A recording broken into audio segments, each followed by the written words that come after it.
नमस्कार विद्यार्थी मित्र मैत्रिणींनो, मी कावेरी आपले @करंजी ऑफिशियल या यूट्यूब चॅनेलवर आपले स्वागत करत आहे. आजच्या या व्हिडिओमध्ये नवीन मोस्ट IMP 30 क्वेश्चन घेणार आहोत. या व्हिडिओच्या माध्यमातून चालू घडामोडी म्हणजेच करंट अफेअर्सच्या टॉपिक्स तुमचं पूर्णपणे होऊन जाईल असे क्वेश्चन स्टडी मटेरियल या चॅनेलमधून तुम्हाला मिळणार आहे. चला आपण नवीन प्रश्नसंचाला सुरुवात करूया. MCQ टाईप क्वेश्चन आन्सर घेऊया. Welcome to my channel @current GK official. चॅनेलला सबस्क्राईब करा. व्हिडिओ आवडल्यास व्हिडिओला लाईक, शेअर अँड कमेंट्स करा. प्रश्न क्रमांक 1. कोणत्या जागतिक संघटनेने स्वच्छ, निरोगी आणि शाश्वत पर्यावरण हा मानवी हक्क असल्याचे मान्य केले आहे? A. जागतिक bank, B. European union, C. संयुक्त राष्ट्र, D. G20. या प्रश्नाचं बरोबर उत्तर आहे C. संयुक्त राष्ट्र. संयुक्त राष्ट्र या जागतिक संघटनेने स्वच्छ, निरोगी आणि शाश्वत पर्यावरण हा मानवी हक्क असल्याचे मान्य केले आहे. प्रश्न क्रमांक 2. चूलमुक्त आणि धूरमुक्त महाराष्ट्र ही योजना कोणासाठी राबवली जात आहे? A. शेतकरी महिला, B. उज्ज्वला योजनेचा लाभ न मिळालेल्या महिला, C. शहरी गरीब महिला, D. फक्त आदिवासी महिला. या प्रश्नाचं बरोबर उत्तर आहे B. उज्ज्वला योजनेचा लाभ न मिळालेल्या महिला. चूलमुक्त आणि धूरमुक्त महाराष्ट्र ही योजना उज्ज्वला योजनेचा लाभ न मिळालेल्या महिलांसाठी राबवली जात आहे. प्रश्न क्रमांक 3. 2025च्या ब्रँड फायनान्स ग्लोबल 500 अहवालानुसार $30 अब्ज टप्पा ओलांडणारा पहिला भारतीय ब्रँड कोणता? A. Reliance, B. Infosys, C. Tata समूह, D. LIC. या प्रश्नाचं बरोबर उत्तर आहे C. टाटा समूह. 2025च्या ब्रँड फायनान्स ग्लोबल 500 अहवालानुसार $30 अब्ज टप्पा ओलांडणारा पहिला भारतीय ब्रँड हा टाटा समूह आहे. प्रश्न क्रमांक 4. महाराष्ट्र सरकारने आदिवासी विद्यार्थ्यांसाठी कोणत्या जिल्ह्यात नवीन आदिवासी विद्यापीठ स्थापन करण्याची घोषणा केली आहे? A. Nashik, B. Amravati, C. Gadchiroli, D. Palghar. या प्रश्नाचं बरोबर उत्तर आहे A. नाशिक. महाराष्ट्र सरकारने आदिवासी विद्यार्थ्यांसाठी नाशिक जिल्ह्यात नवीन आदिवासी विद्यापीठ स्थापन करण्याची घोषणा केली आहे. प्रश्न क्रमांक 5. 2025-26च्या अहवालानुसार नीती आयोगाच्या निर्यात सज्जता निर्देशांक मध्ये कोणते राज्य अव्वल स्थानी आहे? A. Gujarat, B. Tamil Nadu, C. Maharashtra, D. Karnataka. या प्रश्नाचं बरोबर उत्तर आहे C. महाराष्ट्र. 2025-26च्या अहवालानुसार नीती आयोगाच्या निर्यात सज्जता निर्देशांकामध्ये महाराष्ट्र राज्य अव्वल स्थानी आहे. प्रश्न क्रमांक 6. जानेवारी 2026 मध्ये बौद्ध तत्वज्ञानाचा प्रसार करण्यासाठी दुसरी जागतिक बौद्ध शिखर परिषद कोठे आयोजित करण्यात आली? A. मुंबई, B. नवी दिल्ली, C. सारनाथ, D. बोधगया. या प्रश्नाचं बरोबर उत्तर आहे B. नवी दिल्ली. ठिकाण भारत मंडपम. संकल्पना सामूहिक शहाणपण, संयुक्त आवाज आणि परस्पर सह अस्तित्व. जानेवारी 2026 मध्ये बौद्ध तत्वज्ञानाचा प्रचार करण्यासाठी दुसरी जागतिक बौद्ध शिखर परिषद ही नवी दिल्ली येथे आयोजित करण्यात आली होती. दुसऱ्या जागतिक बौद्ध शिखर परिषदेची थीम ही सामूहिक शहाणपण, संयुक्त आवाज आणि परस्पर सह अस्तित्व ही आहे. प्रश्न क्रमांक 7. जानेवारी 2026 मध्ये स्टार्टअप्सना व्यवसायातील धोके ओळखण्यास मदत करण्यासाठी startup shield the risk readiness ही मोहीम कोणी सुरू केली? A. Niti Aayog, B. ICICI Lombard, C. LIC, D. RBI. या प्रश्नाचं बरोबर उत्तर आहे B. ICICI Lombard. जानेवारी 2026 मध्ये स्टार्टअप्सना व्यवसायातील धोके ओळखण्यास मदत करण्यासाठी startup shield the risk readiness ही मोहीम ICICI लोंबार्ड यांनी सुरू केली. प्रश्न क्रमांक 9. शासन आपल्या दारी या अभियानाचा मुख्य उद्देश खालीलपैकी कोणता आहे? A. केवळ रस्ते विकास करणे. B. नवीन उद्योग सुरू करणे. C. सरकारी योजनांचे लाभ एकाच छताखाली मिळवून देणे. D. परदेशात शिक्षणासाठी शिष्यवृत्ती देणे. या प्रश्नाचं बरोबर उत्तर आहे C. सरकारी योजनांचे लाभ एकाच छताखाली मिळवून देणे. नागरिकांना विविध दाखले आणि योजनांचे लाभ विनासायास मिळवून देणे हा या मोहिमेचा गाभा आहे. शासन आपल्या दारी या अभियानाचा मुख्य उद्देश हा सरकारी योजनांचे लाभ एकाच छताखाली मिळवून देणे हा होय. प्रश्न क्रमांक 10. जेनेटिक इंजिनिअरिंगमध्ये CRISPR-Cas9 हे तंत्रज्ञान कशासाठी वापरले जाते? A. नवीन ग्रहांचा शोध घेणे. B. रक्त शुद्धीकरण. C. वनस्पतींचे बाष्पीभवन मोजणे. D. Gene editing. या प्रश्नाचं बरोबर उत्तर आहे D. Gene editing. क्रिस्पर हे जनुकांमध्ये अचूक बदल करण्यासाठी किंवा कट करण्यासाठी वापरले जाणारे एक आण्विक कात्रीसारखे साधन आहे. जेनेटिक इंजिनिअरिंगमध्ये CRISPR-Cas9 हे तंत्रज्ञान जीन एडिटिंगसाठी वापरले जाते. प्रश्न क्रमांक 11. भारताने विकसित केलेल्या आकाश क्षेपणास्त्राची श्रेणी कोणती आहे? A. जमिनीवरून जमिनीवर मारा करणारे. B. हवेतून हवेत मारा करणारे. C. जमिनीवरून हवेत मारा करणारे. D. पाण्याखालून मारा करणारे. या प्रश्नाचं बरोबर उत्तर आहे C. जमिनीवरून हवेत मारा करणारे. आकाश हे मध्यम पल्ल्याचे जमिनीवरून हवेतील लक्ष्याचा वेध घेणारे क्षेपणास्त्र आहे. भारताने विकसित केलेल्या आकाश क्षेपणास्त्राची श्रेणी ही जमिनीवरून हवेत मारा करणारे क्षेपणास्त्र आहे. प्रश्न क्रमांक 12. ऑप्टिकल फायबर मध्ये माहितीचे वहन कोणत्या स्वरूपात होते? A. विद्युत लहरी. B. प्रकाश लहरी. C. चुंबकीय लहरी. D. ध्वनी लहरी. या प्रश्नाचं बरोबर उत्तर आहे B. प्रकाश लहरी. ऑप्टिकल फायबरमध्ये पूर्ण अंतर्गत परावर्तन तत्वावर प्रकाश लहरींच्या स्वरूपात माहिती साठवली जाते. ऑप्टिकल फायबर मध्ये माहितीचे वहन हे प्रकाश लहरीच्या स्वरूपात होते. प्रश्न क्रमांक 13. जागतिक आरोग्य संघटनेने नुकतेच कोणत्या आजाराच्या निर्मूलनासाठी R21 मॅट्रिक्स M लसीला मंजुरी दिली आहे? A. मलेरिया. B. क्षयरोग. C. कोरोना. D. पोलिओ. या प्रश्नाचं बरोबर उत्तर आहे A. मलेरिया. मलेरियावर नियंत्रण मिळवण्यासाठी ही एक अत्यंत प्रभावी आणि स्वस्त लस विकसित करण्यात आली आहे. जागतिक आरोग्य संघटनेने नुकतेच मलेरिया आजाराच्या निर्मूलनासाठी R21 मॅट्रिक्स M लसीला मंजुरी दिली आहे. प्रश्न क्रमांक 14. भारतीय प्रादेशिक नौकायन उपग्रह प्रणालीचे IRNSS व्यावसायिक नाव काय आहे? A. BDOW. B. NAVIC. C. GLONASS. D. GPS.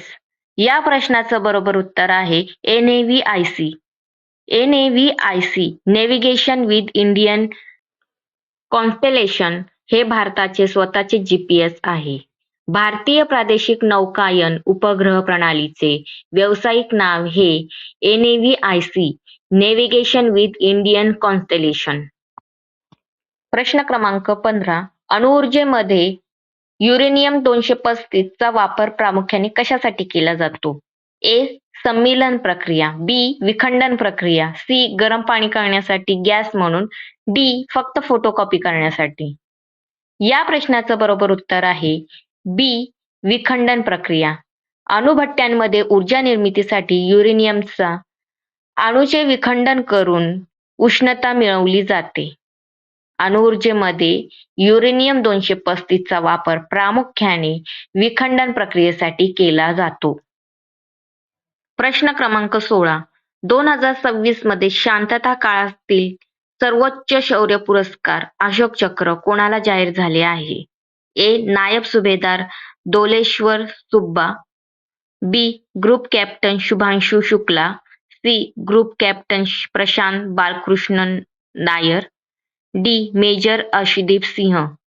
या प्रश्नाचं बरोबर उत्तर आहे B. Group captain Shubhanshu Shukla. हवाई दलाचे ग्रुप कॅप्टन शुभांशु शुक्ला यांना त्यांच्या ऐतिहासिक अंतराळ मोहिमेसाठी अशोक चक्र प्रदान करण्यात आले आहे. 2026 मध्ये शांतता काळातील सर्वोच्च शौर्य पुरस्कार अशोक चक्र हे कॅप्टन शुभांशु शुक्ला यांना जाहीर झाले आहे. प्रश्न क्रमांक 17. नेताजी सुभाषचंद्र बोस यांची जयंती 23 जानेवारी दरवर्षी कोणता दिवस म्हणून साजरी केली जाते? ए. विजय दिवस, बी. पराक्रम दिवस, सी. शौर्य दिवस, डी. क्रांती दिवस. या प्रश्नाचं बरोबर उत्तर आहे बी. पराक्रम दिवस. नेताजी सुभाषचंद्र बोस यांची जयंती 23 जानेवारी दरवर्षी पराक्रम दिवस म्हणून साजरी केली जाते. प्रश्न क्रमांक 18. पुणे आंतरराष्ट्रीय चित्रपट महोत्सव 2026 मध्ये कोणत्या चित्रपटाला सर्वोत्कृष्ट आंतरराष्ट्रीय चित्रपट पुरस्कार मिळाला? A. The silent sea, B. The Elysian field, C. Aftersun, D. Nomadland. या प्रश्नाचं बरोबर उत्तर आहे बी. The Elysian field.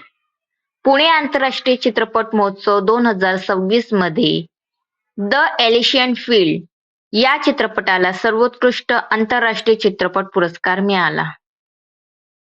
प्रश्न क्रमांक 19. पुणे आंतरराष्ट्रीय चित्रपट महोत्सव 2026 मधील सर्वोत्कृष्ट मराठी चित्रपट कोणता ठरला आहे? ए. बाप्या, बी. आत्मपॅम्पलेट, सी. वाळवी, डी. झटपट. या प्रश्नाचं बरोबर उत्तर आहे ए. बाप्या.